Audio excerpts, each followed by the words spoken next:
saw, for example, recently a young man. He had been in Bangkok, and he had some GI upset, nothing too bad. And he said, "Oh, by the way, I ate some barbecued bat on a stick. Is that a problem?" And I said, "Oh, goodness. Well, at least tell me it was well cooked." And he said, "Oh, no. It was almost raw. It was juicy, bloody, really tasty with some spice." And that's problematic because mammals can transmit rabies. And I think he ended up spending about $2,500 on rabies post-exposure treatment.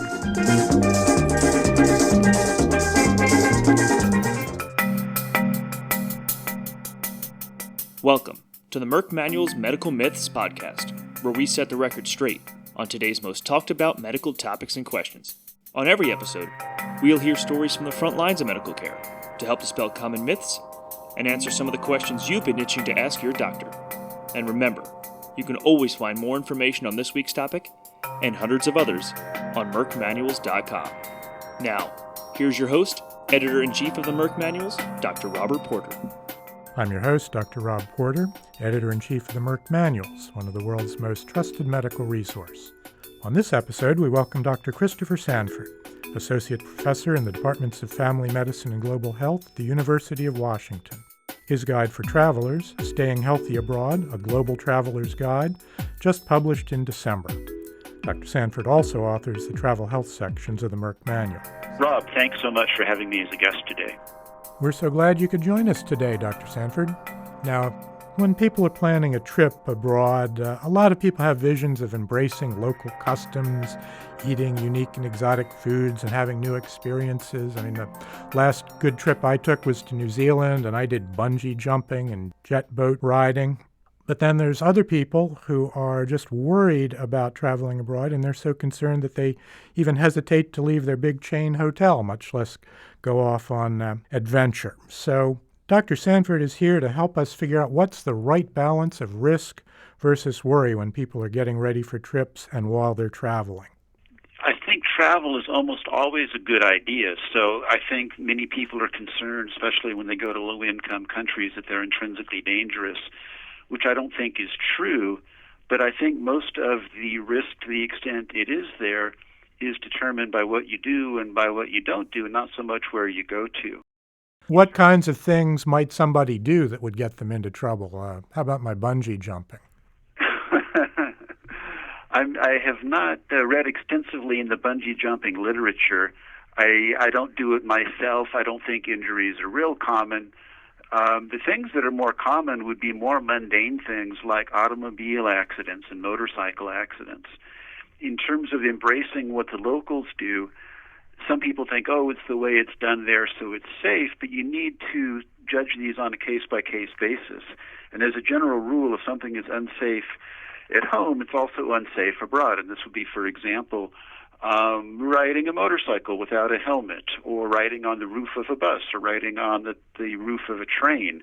Some people want to join the locals, but it's dangerous here, and it's also dangerous for the locals who do that around the world. So then traumatic injury is maybe a bigger concern than some of the exotic infectious diseases. Well, very much, sort of counterintuitively. When I see someone for a pre-travel encounter, I certainly talk about the appropriate infectious topics. So we talk about immunizations and bug bite avoidance and malaria medication when appropriate. But I always leave time to talk about things like car crash avoidance, because when you look at the rare bad things that happen to travelers, things like car crashes are much more common than serious illness from infectious disease. What about people who have a medical condition and are trying to travel? The good news is that most people with most medical problems can go to most destinations.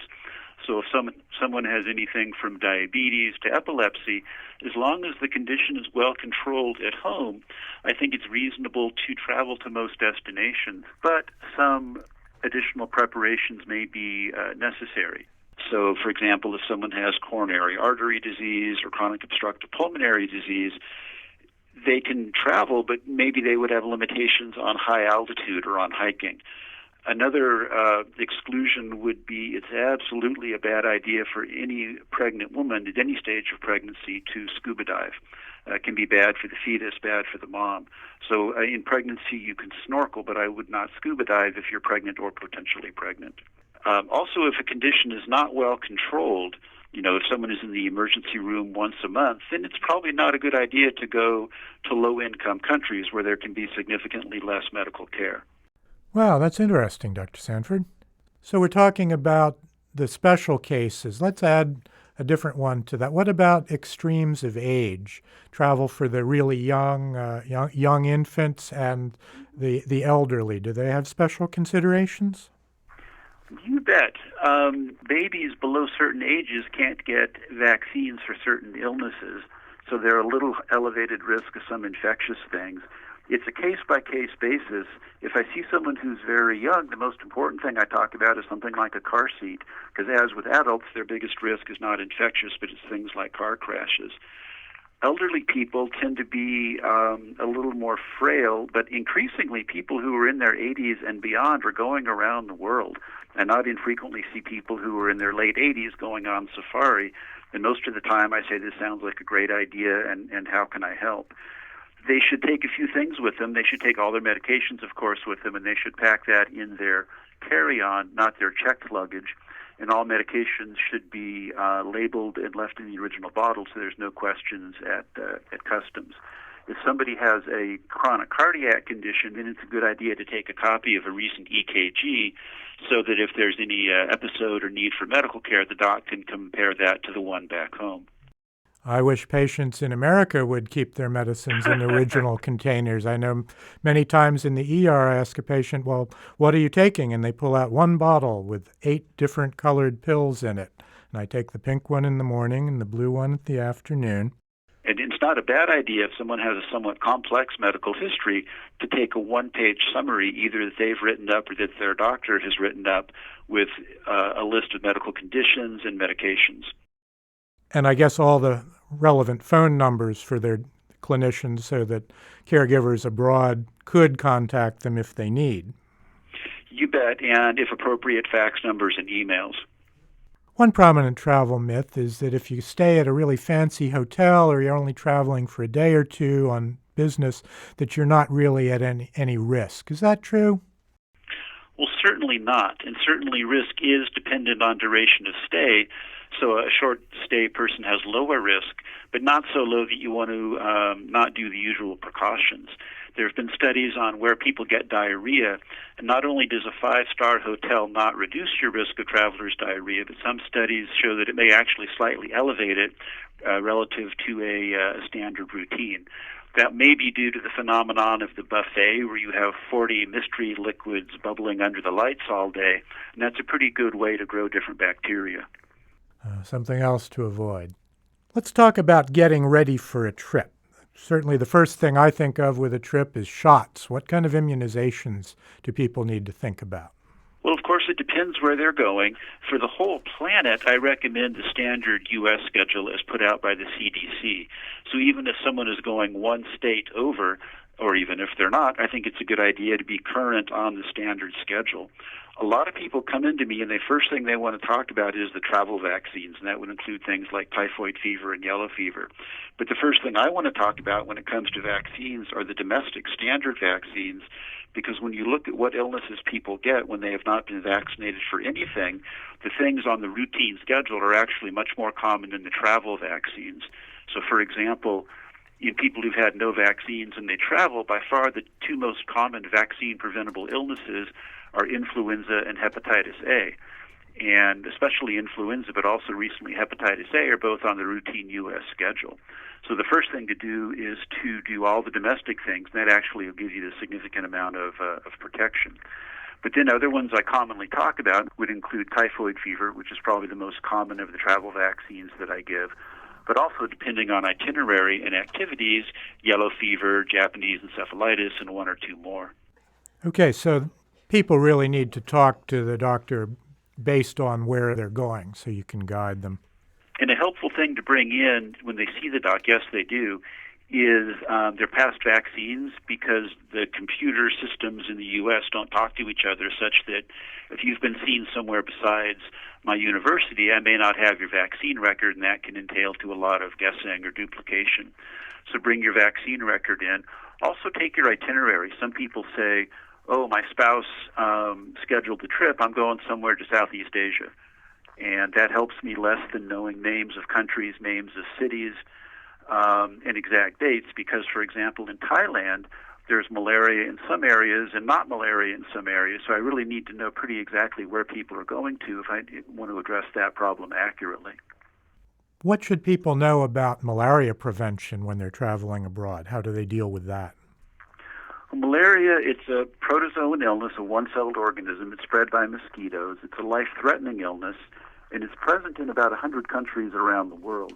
It's a fair generalization to say it's present everywhere in or near the tropics. And it's life-threatening, and if you don't take a medication and you go where there's malaria, you may get malaria, which kills people.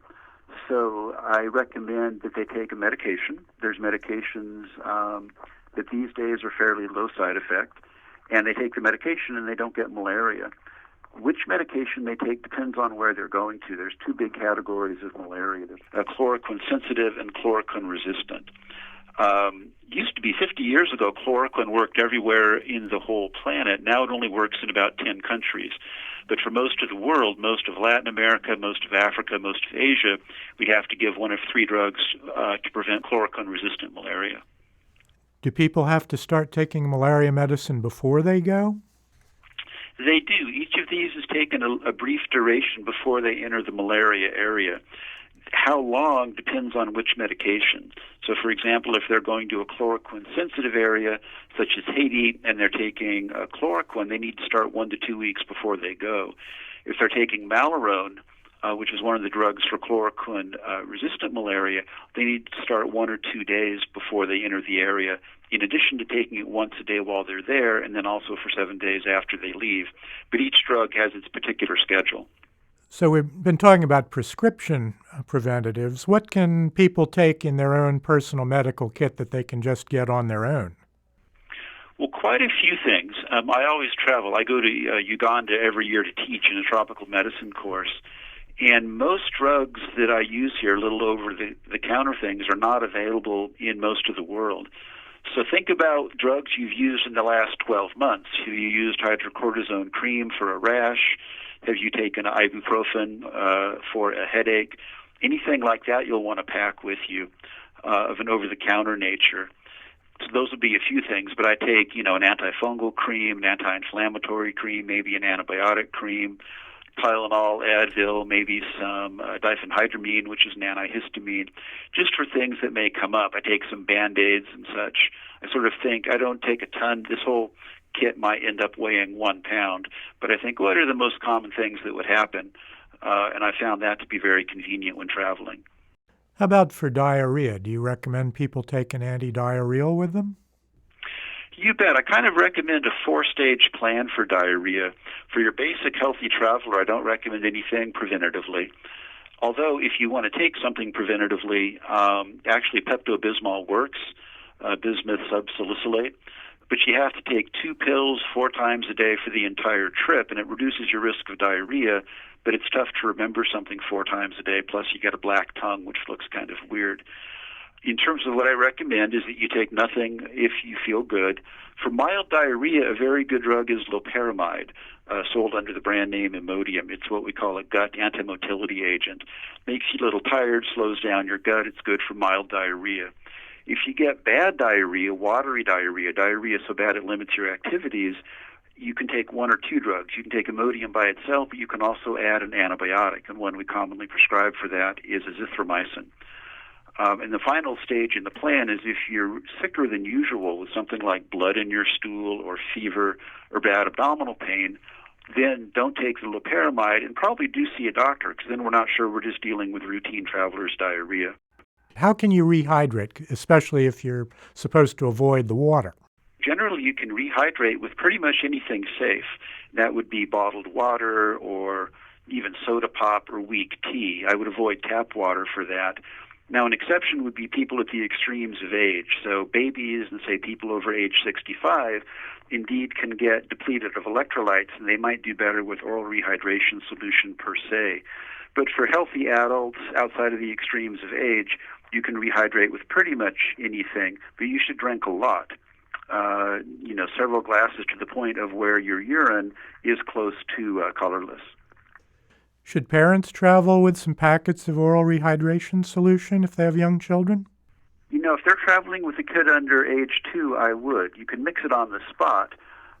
There's recipes for that, but you can also take the packets which some parents find convenient. How about long-distance jet travel? Is dehydration a concern there? Well, again, it depends on what you do, but for many people, yes. A lot of people treat jet travel like a party, and instead I would encourage people to treat it like a endurance athletic event, by which I mean wear comfortable clothes, drink a lot of water, sleep when you can, and stay well hydrated. The air on a jet is very dry, and so you can get a little dehydrated, so drinking water, avoiding alcoholic drinks can make people feel a lot better when they get to their destination. Thanks, Chris. Let's stop here for a quick break and a few words about the Merck Manuals. Today, MerckManuals.com is the best first place to go for information on hundreds of medical topics. And do you want to hear the best part? There's no sign-in required, and we won't clutter your inbox with emails. Now, back to Dr. Porter and the Merck Manuals Medical Myths podcast. We're back with Dr. Christopher Sanford. When people are taking their medications overseas, are there any concerns about medications being restricted in some countries that are perfectly valid here? For most travelers, most of their medications, there are no issues. Like I say, keep them in the original containers, but most, anything from an antibiotic to a blood pressure medication is usually fine. It is a good idea to go onto a website and check it out before you go, because there are a few idiosyncratic rules. So, for example, Adderall, amphetamine, dextroamphetamine, which is taken for attention deficit disorder, is illegal in a number of countries around the world. And there's some quirky stuff, like coming up in 2020, the Olympics are going to be in Tokyo, and a lot of people are going to be going there. A good place to find out information is just put in Japanese consulate or Japanese embassy, and this nice statement comes up in English. But one of the over-the-counter things they ban there is pseudoephedrine, which is for head cold. It's the active ingredient in both Actifed and Sudafed, but it's banned. They will take it away from you at a minimum. So it's better to read that in advance so that you're not startled when you get there. Things you have to be careful of would be something like a large number of narcotic pills. So if you have a chronic pain condition and you're taking a controlled opiate, a pain pill, you probably want to take a letter from your doctor explaining how many pills, what duration, and what you're taking it for. Because if there's any suspicion of you using that recreationally, you're going to spend more time with customs than you want to. Well, that's important to know. I think the last time I went to Japan on business, I did have pseudoephedrine in my medical kit, so I'm glad they didn't search me. Oh, I was going to say you could have done time in prison. Yeah. No, I'm exaggerating. They don't do that, but they will take it away from you and frown at you and give you a lecture. Now, one of the problems that I often face when I'm traveling some distance is jet lag. What advice can you give our listeners about jet lag? Jet lag is really common when you travel more than, say, 3 or 4 time zones away from home.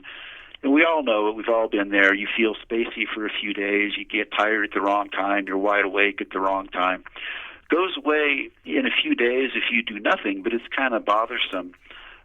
Strategies to deal with it include doing nothing and just letting it go away, taking something over the counter like melatonin, and then there's a really complicated thing most people don't do, where you actually alter the waking and going to bed times that you're before you leave to try to match those of your destination. But like I say, most people are busy before a trip and don't have time to do that sort of thing.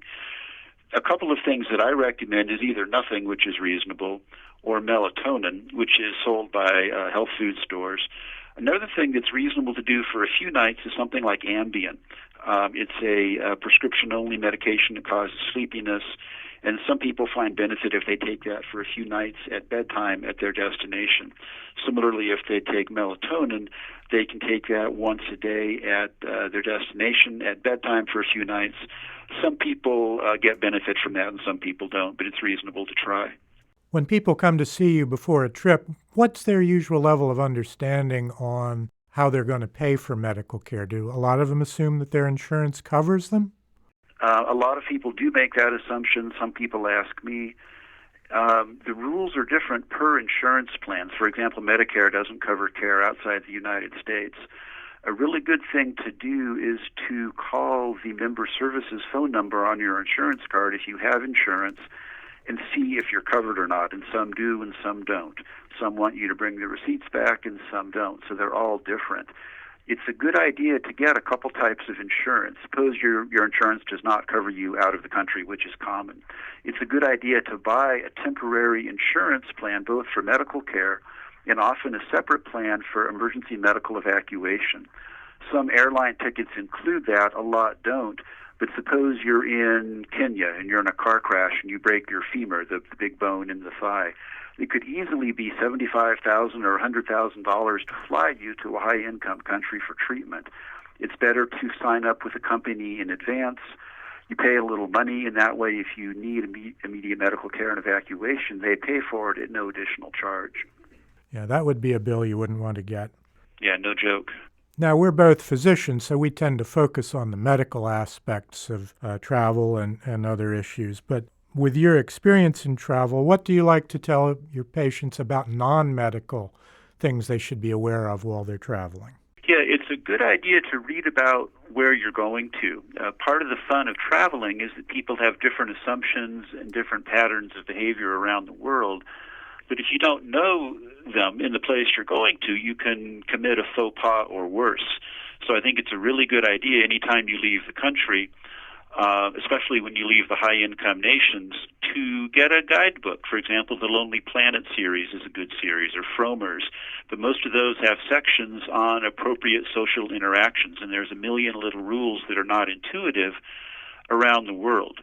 For example, if you're in Asia and giving somebody your business card, it's good manners to do it with two hands, not with one hand.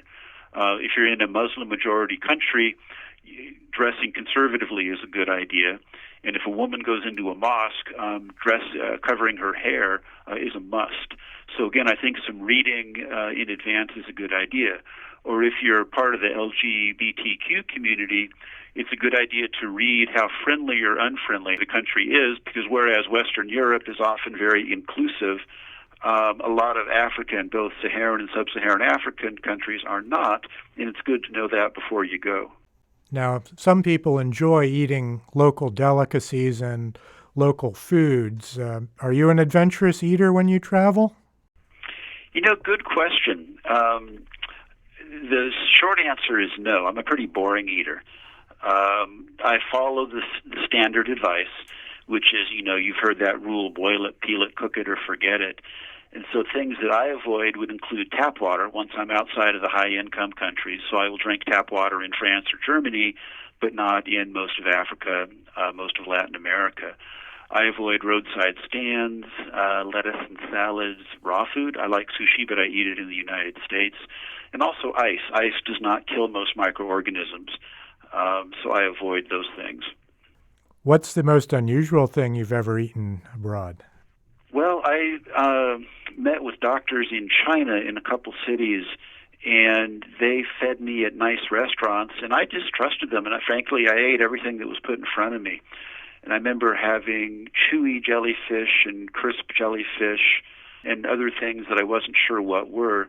But if you're with hosts at a nice place like that, I don't know, it's a personal call, but my thought is it's unlikely your host is going to give you something that's going to be at high risk to give you diarrhea. Yeah, my rule in those situations is just not ask what it is. If the other people are eating it, I eat it, and we're all happier that way. One time I was traveling in India, and at that time on the street there were vendors who had hand-cranked presses, and they had a little wagon load of sugar cane sitting there, a bucket with a big chunk of ice in it, and some limes. And that looked to me like the best drink in the world, because it was summer, it was hot, we were thirsty, and it took all my willpower to not drink that limeade. So what are some things people have eaten when they travel abroad that are trouble? Well, one part of my practice which I enjoy is I do post-travel medicine. So if somebody gets a fever or a rash or diarrhea or something else abroad, they will tend to see me in consultation when they come back. And one part of that I enjoy hearing is I get to hear what people did abroad that was, let's just call it eccentric or something I wouldn't have done. I saw, for example, recently a young man. He had been in Bangkok, and he had some GI upset, nothing too bad. And he said, "Oh, by the way, I ate in Bangkok some barbecued bat on a stick. Is that a problem?" And I said, "Oh, goodness. Well, at least tell me it was well cooked." And he said, "Oh, no. It was almost raw. It was juicy, bloody, really tasty with some spice." And that's problematic because not just to the diarrhea risk, but because a bat is a mammal, and mammals can transmit rabies. And so after a lot of talk with him, we actually had to start, both gave him a shot of rabies immune globulin, which was expensive, and a whole rabies series, which was expensive. And I think he ended up spending about $2,500 on rabies post-exposure treatment. So in general, if things are well cooked, they're safe. Heat, boiling kills pretty much anything. That's a great story, and a good example of why it's important to watch what you eat when traveling abroad. We like to close out our episodes by asking our guests their 3 major takeaways for listeners. So what are the biggest things you'd like for everyone to remember? The first would be that risk is more determined by what you do than by where you go. So I think it's reasonable to travel to about 99% of the planet, and you can make almost any destination safe or unsafe by what you do. So just keep in your mind that you are still the master of your fate, and that your behavior will determine if you're safe or not.